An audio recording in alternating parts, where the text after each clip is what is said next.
आपका बहुत बहुत शुक्रिया कि आपने अपना कीमती वक्त निकालकर आज के इस इंतखाबी जलसे में शिरकत की। मैं आपका अपनी दिल की गहराइयों से आपका शुक्रिया अदा करता हूं। मैं आपको ये बात बताने आया हूं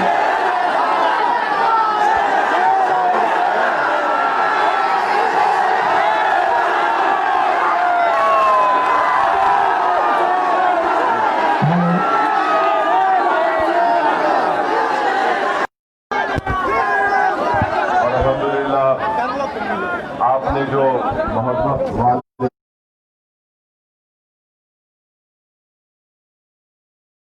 का जिंदगी भर मखरूज रहूंगा।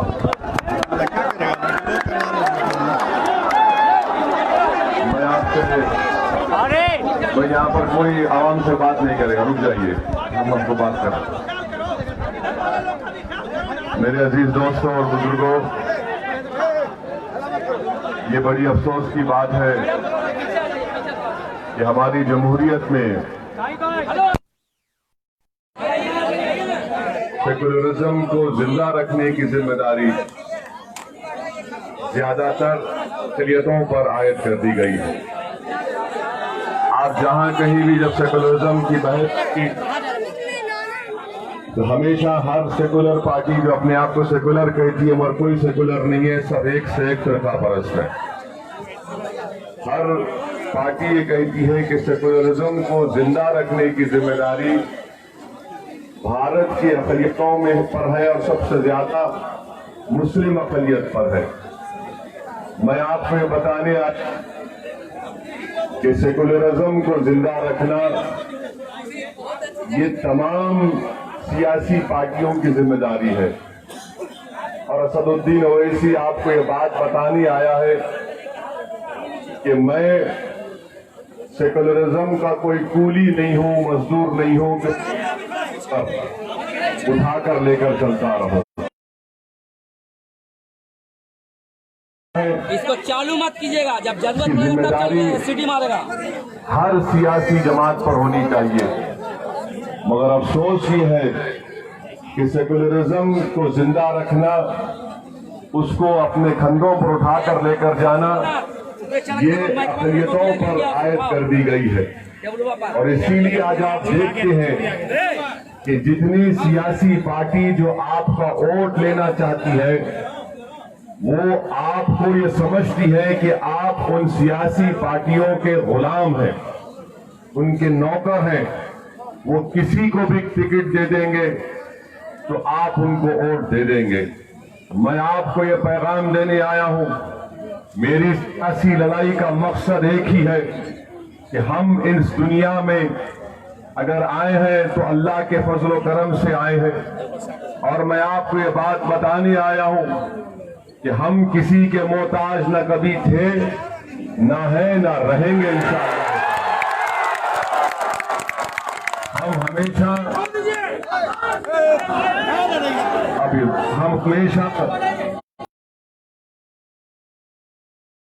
रब्बे कायनात के मोहताज हैं और रहेंगे इंशाअल्लाह ताला।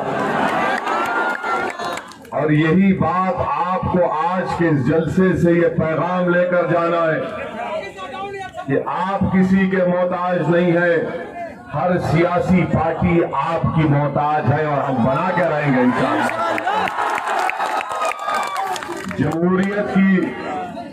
जमहूरियत की खूबसूरती यह है कि अवाम ताकतवर होती है और हर सियासी पार्टी अवाम का मोहताज होता है। मगर यहां पर उल्टा खेल हो रहा है, यहां पर उल्टा खेल हो रहा है और हर सियासी पार्टी ये समझ रही है कि अक़लियतें कहां जाएंगी हमको छोड़कर। अक़लियतें हमारे मोहताज हैं, अक़लियत हमारे घर के गुलाम हैं, हमारे घर के नौकर हैं। अक़लियतों की जान और उनकी इबादत गाहों की हिफाजत कौन करेगा अगर तुम हमको वोट नहीं दोगे। मैं आपको बड़े साफ और वाज़ेह अल्फाज में कह रहा हूं कि जिस किसी ने हमको पिछले 50 साल से कहा कि तुम्हारी जान की हिफाजत, तुम्हारी इबादत गाह की हिफाजत, तुम्हारे कल्चर की हिफाजत, जितने भी वादे किए गए थे, इन्होंने ही हमारे पीठ में खंजर घोंपा और हमको तबाह और बर्बादी के दहाने पर लाकर खड़ा कर दिए। ये बात आपको साफ तौर से समझना है। मैं ये बात इसलिए कह रहा हूं क्योंकि अगर आप बिहार में मुस्लिम अक़लियत या दलित का पोजीशन देखेंगे तो इसका जिम्मेदार कौन है? 30 साल से आपने 15 साल आपने एक परिवार को वोट दिया, आपको देख रहे हैं। 15 साल आपने नीतीश कुमार और बीजेपी को वोट दिया। 30 साल में आखिर हासिल हुआ? मैं आज के इस शेरघाटी के शेरों के सामने बीच में खड़ा ये बात कहना चाहता हूं कि मैं ये जो बात कर रहा हूं बिहार के तीसरे मरहले की चुनाव के इलेक्शन की मुहिम के खत्म होने तक मुझसे बहस कर लो, तुम 5 मिनट मेरे सामने नहीं ठहर सकोगे। आप अंदाजा लगाइए कि इस पार्टी को, जिसको आपने लालू प्रसाद यादव साहब की फोटो देकर उनको वोट दिया, आज वो एक दुर्गा वहानी आरएसएस की एक तंजीम के जिम्मेदार को अपना कैंडिडेट बनाकर आपसे कह रहा हूं तो मैं शेरघाटी के शेरों के दरमियान में और हमारे घर में मैं उनको भी सलाम करता हूं और आपको ये पैगाम देने आया हूं कि हम सिर्फ वोट डालने वाले नहीं हैं। हमारी जिंदगी का मकसद सिर्फ वोट डालना नहीं है। आज तुम्हारे दरमियान में तुम्हारा एक दीवाना, तुम्हारा एक भाई तुम्हारे सामने आकर झोली फैलाकर तुमसे अपील कर रहा है कि तुमने 30 साल आरजेडी नीतीश कुमार कांग्रेस का साथ दिया, अब एक 5 साल तुम इस दीवाने का साथ दे दो। आज हम तुमसे अपील कर रहे हैं, आप अंदाजा लगाइए कि दुर्गा वाहिनी से ताल्लुक रखने वाले एक जिम्मेदार को आरएसएस को आरजेडी ने टिकट दिया। क्यों टिकट दिया? इसलिए दिया क्योंकि आपकी कोई औकात और हैसियत आरजेडी और कांग्रेस में नहीं है। अगर आपकी औकात और हैसियत को आपको दिखाना है तो मैं आप तमाम से अपील कर रहा हूं कि 28 तारीख को आपकी ताकत, आपकी औकात, आपकी हैसियत, आपकी इज्जत और आपके दबदबे को अगर बरकरार रखना है शेरघाटी में, हरगिज आरएसएस के चेहरे का साथ मत दो, बल्कि मजलिस इत्तेहाद और मुस्लिमीन के उम्मीदवार के अपना वोट देकर शेरघाटी में अपने झंडे को।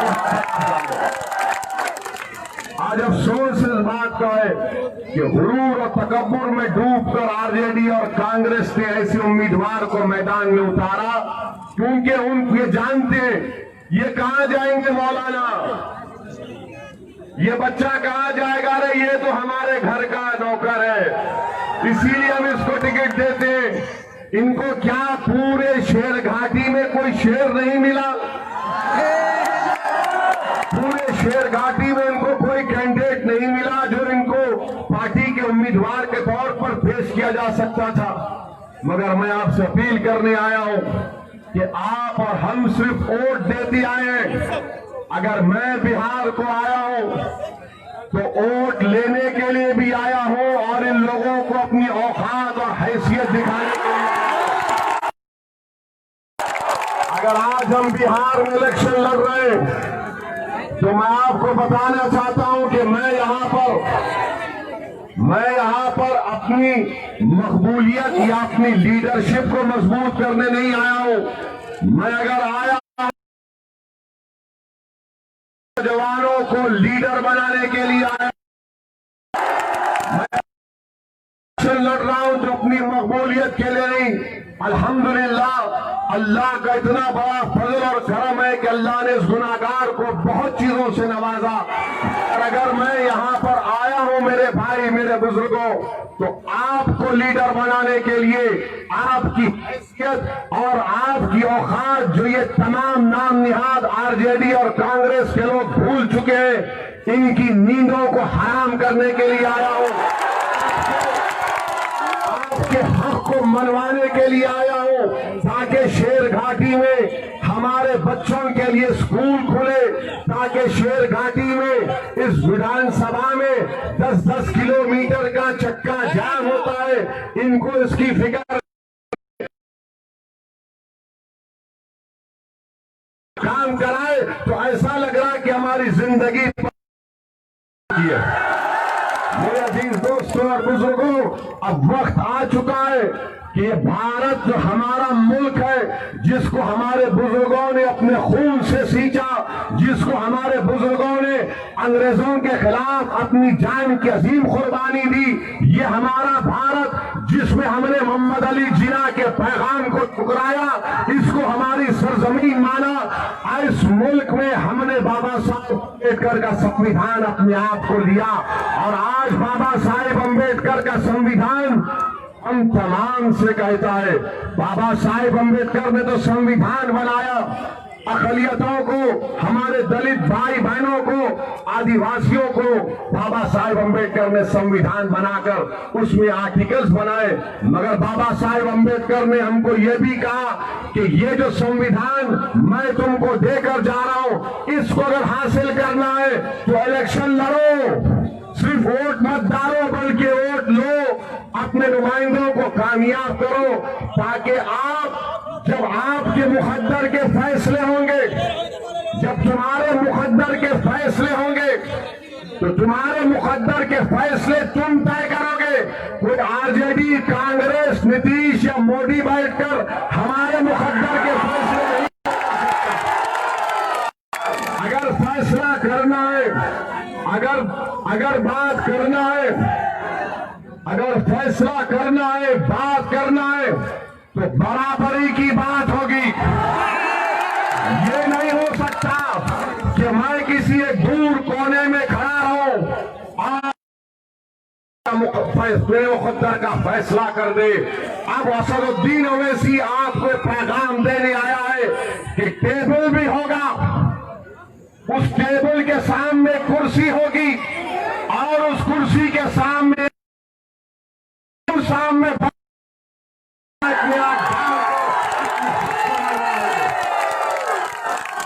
ये कब तक एक कुर्सी पर बैठकर हमको खड़ा करेंगे, हाथ बांधकर खड़े रहो, नजरें नीची करो? नहीं मेरे भाई, अपना हाथ बांध के खड़े रहेंगे, न नजरों को नीचा करेंगे, बल्कि चेयर को लाकर रखकर पैर पे पैर डालकर उस जालिम से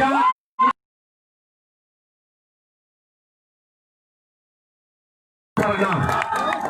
मैं आपसे एक सवाल करना चाहता हूं, CAA-NPR NRC का आपने एहतजाज किया था, CAA-NPR NRC का आपने एहतजाज किया था ना? यहां पर कितनों ने किया था? हाथ उठाओ। क्या आरजेडी और कांग्रेस के लोग तुम्हारे साथ एहतजाज में थे? जब सर्दी में हमारी ये मां और बहनें सुबह रही थी, सर्दी में ज़ेरे आसमान निकलकर CAA-NPR NRC के खिलाफ एहतजाज कर रही थी, तो कहां थे युवराज? कहीं कहां थे? अपने घर में बैठे हुए थे। हम अपनी बका की लड़ाई लड़ रहे थे। जिस किसी ने भी CAA-NPR NRC की एहतजाज में हिस्सा लिया, मैं आपको दिल की गहराइयों से सलाम करता हूं, अल्लाह तुमको सलामत रखे। और खास तौर से हमारी उन मां और बहनों को जिन्होंने अपने घर से निकलकर हम तमाम को उम्मीद दी कि अब जमहूरियत में एहतजाज करने का तरीका भी हमारी मां और बहनों ने पूरे भारत देश में हमको सिखाया। मैं उन सबको सलाम करता हूं। मैं एक और बात आपके सामने अर्ज करके यहां से रुखसत हो जाऊंगा। मैं आपको बता रहा हूं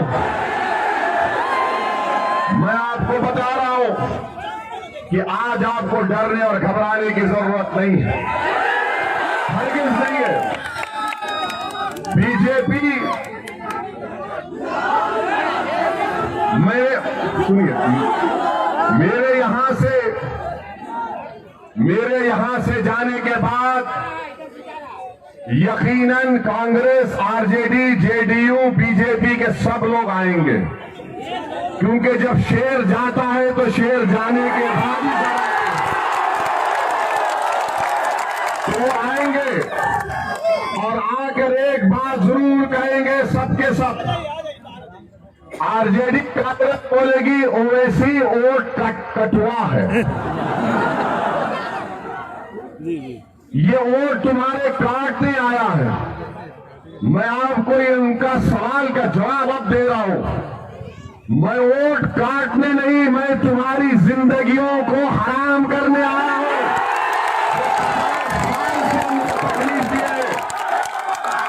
मैं वोट काटने नहीं आया हूं, मैं वोट तुम्हारा लेने आया हूं। मैं तुम्हारे दिलों को मिलाने आया हूं।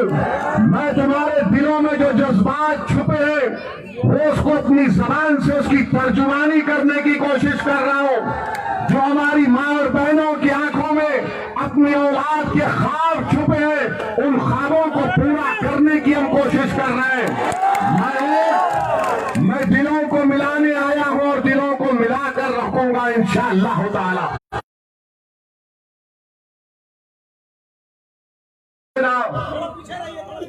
ये पार्लियामेंट के 40 सीटें हैं बिहार में,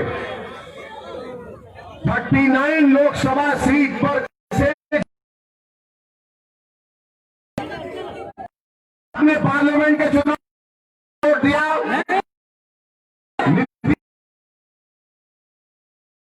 जीता मोदी,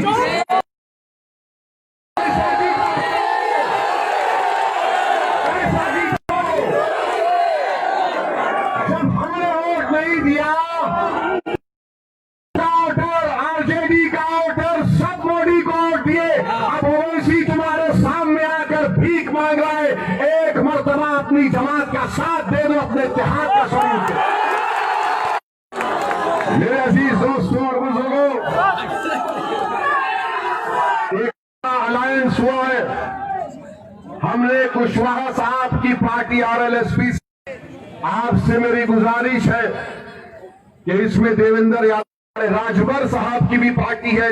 कुल मिलाकर 6 पार्टियों का ये डेमोक्रेटिक सेकुलर अलायंस फ्रंट बना और हमने कुशवाहा साहब को अपना चीफ मिनिस्टर के तौर पर अपना उम्मीदवार बनाकर पेश किया। मेरी आपसे गुजारिश है कि हमारी ये बहन यहां पर जो खड़ी है और जो बीएसपी के कैंडिडेट्स या जो जहां कहीं भी इस अलायंस के कैंडिडेट्स हैं, हमारी बहन जनाब रीता देवी और राघवेंद्र नारायण साहब जो बीएसपी गुरुवा के कैंडिडेट हैं, आप हमारी बात उस विधानसभा के वोटर तक भी पहुंचाइए और उनको कामयाब और कामरान करिए। मैं आपको अहम बात बताना चाह रहा हूं। हाँ, मसरूर आलम तो है भाई, ये तो है ही ना।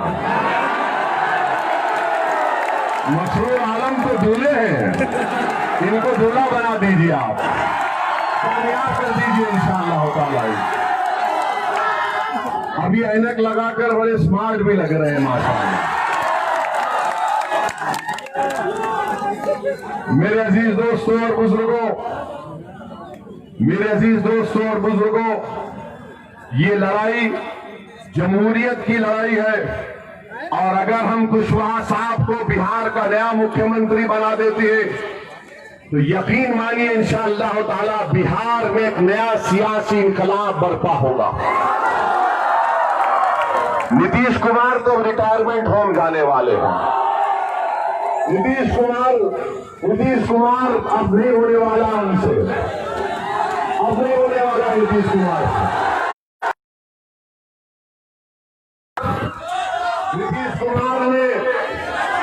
नीतीश कुमार आरजेडी और कांग्रेस ने, सुनिए, नीतीश कुमार आरजेडी और कांग्रेस ने 5 साल पहले गठबंधन के नाम पर आप तमाम को झूठ और धोखा देकर वोट हासिल किया।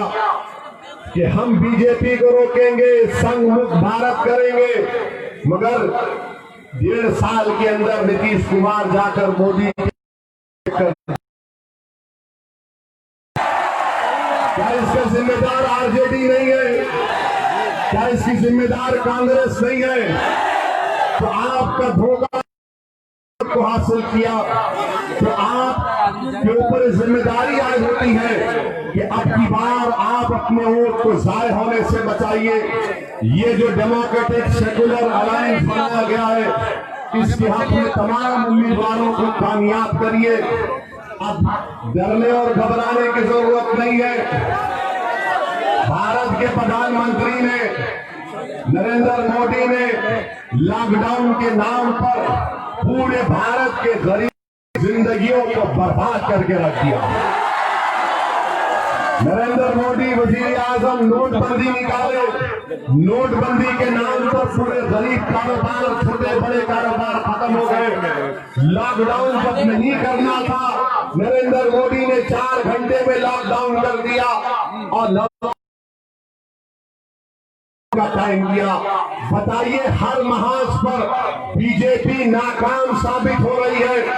कोरोना के ताल्लुक से नरेंद्र मोदी ने कहा था कि 21 दिन में मैं कंट्रोल कर लूंगा। मोदी जी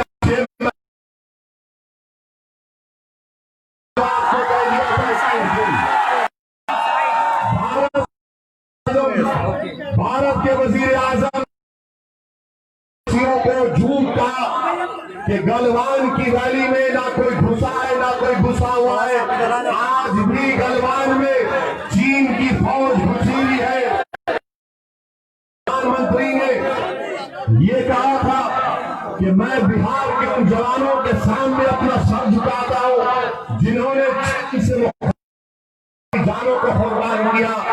मैं भारत के प्रधानमंत्री से जानना चाहता हूं, प्रधानमंत्री, ये बिहार के जो 20 जवानों ने अपनी जानों को कुर्बान करके भारत की सरजमीन की हिफाजत हजारों फीट ऊंचे चोटियों पर कर रही है, वही जवानों, वीर माए आपसे पूछ रही है कि जिस जगह पर मेरा बेटा शहीद हुआ, क्या वहां पर चीन बैठा हुआ है अपने आउटपोस्ट लगाकर? PPP 50 कहना चाहते हैं। नरेंद्र मोदी जी, आप कहते हैं कि मेरा 56 इंच का सीना है, तो हमारा 56 इंच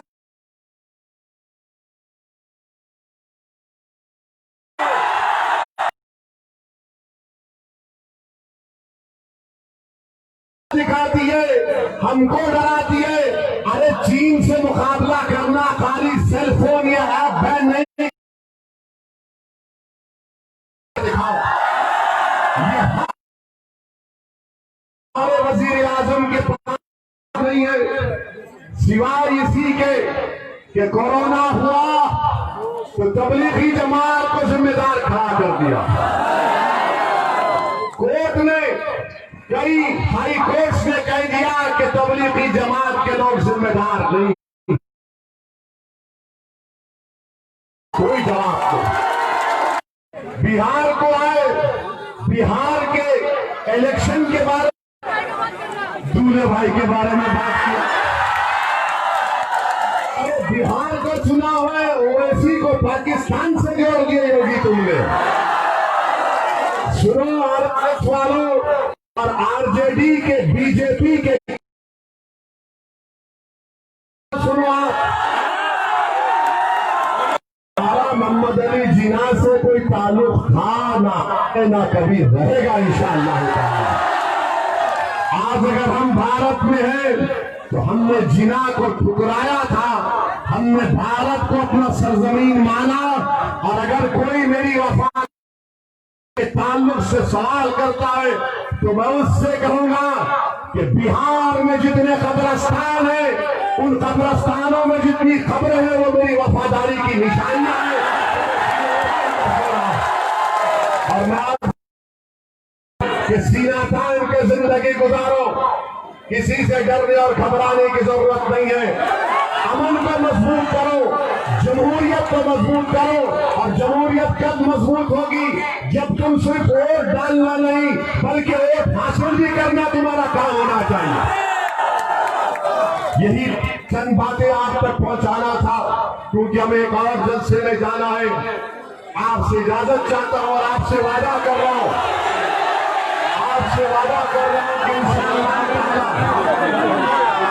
कि इलेक्शन के बाद सुन लीजिए,